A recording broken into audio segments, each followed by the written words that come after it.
who's as adamant about his or her position as I am about mine, whom you think is sharp. Seriously, we know that. And another thing, we heard him say that... Hey sports fans, Larry Elder here. Welcome to And Another Thing. This is episode number 95.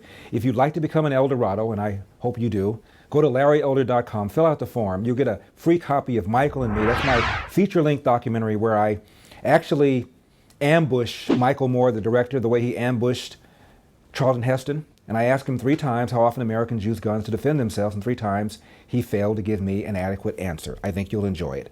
Michael and Me, fill out the form. You'll get a free copy, and I think you'll thank me for it. Now for episode number 95 of And Another Thing. I want to talk about 2 things.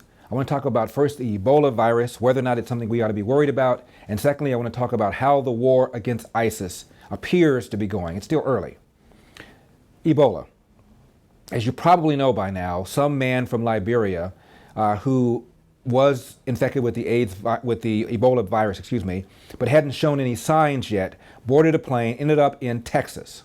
My suspicion, frankly, is that this man knew that he had moved some woman who was pregnant in Liberia, who apparently was suffering from signs that suggested she had AIDS. I think this guy knew it, and frankly, I think he wanted to come here for better medical care. I can't prove that.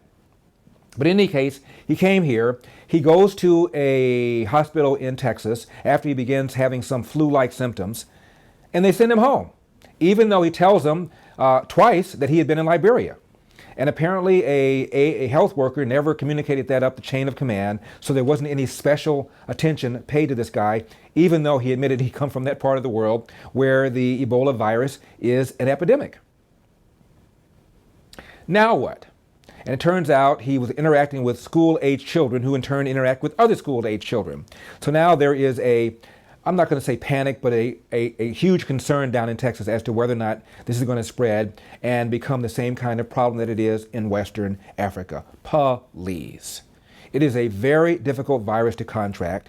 It is not airborne, the way measles, for example, is. But as far as the phoniness is concerned, he's one of these green guys. And I love to see the carbon footprint for this wedding.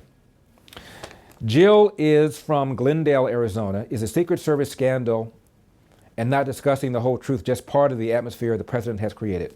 That's a good question. I don't know that.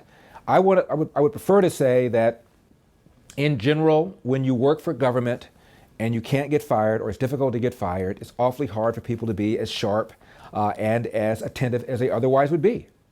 And I think that probably by and large, being a Secret Service agent is boring because nothing happens, nothing should happen.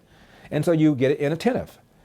And it looks like to me, this woman, Jill Pearson, the one who resigned from the Secret Service director job, was an affirmative action hire. By that I mean the Secret Service had been in trouble for the Cartagena prostitute scandal. I think they wanted to bring in a woman. The idea was that she might be a little less inclined to encourage a frat boy atmosphere.